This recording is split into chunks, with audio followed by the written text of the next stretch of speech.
Hey everybody, KC here. So you may have seen the news that Brian Williams, formerly of NBC News and MSNBC, is negotiating to host an election night program on, wait for it, Amazon. Now that's really interesting because Amazon has not done any kind of news programming. And the folks at Amazon apparently are saying, hey, this is just a one-time thing, but not necessarily. It seems to me that, 10 years ago, nobody would have expected, including maybe the folks at Amazon, that they would make such a big investment in sports and event programming. But they've discovered that, listen, if you have those things, you can differentiate yourself in the marketplace.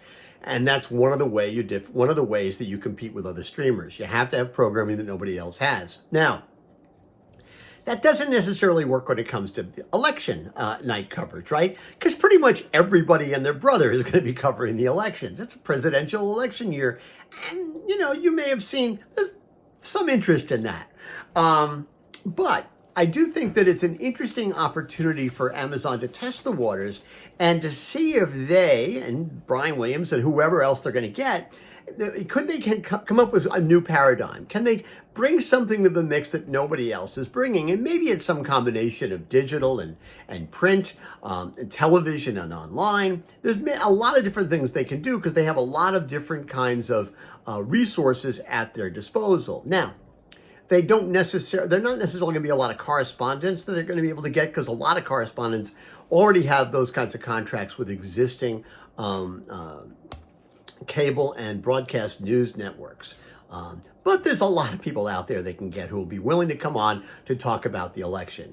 There's no shortage of experts when it comes to this kind of stuff. So it'll be really, really interesting.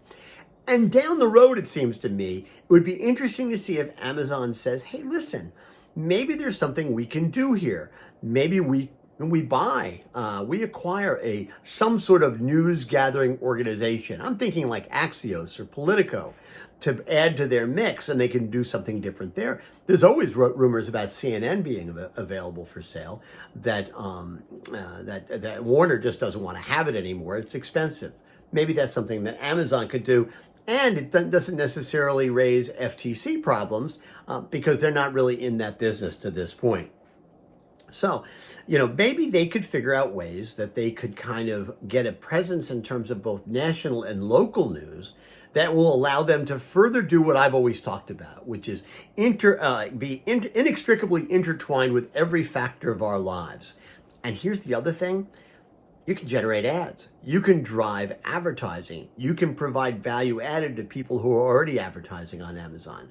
So there's an interesting play here. I'm not sure how it's going to turn out, but it'll be very interesting to see what their first effort looks like on November 5th. But listen, the first effort doesn't have to look like what it ends up looking like. I remember when they first had sports, it didn't look very good. It didn't sound very good. The people who were reporting on it weren't very good, but that's changed and they have a much more professional operation now because they made the investment. The question is, will they think it's worthwhile to make that investment in news? We'll see. If they want to acquire Morning Newsbeat, they should give me a call. Anyway, that's what's on my mind. And as always, I want to hear what's on your mind.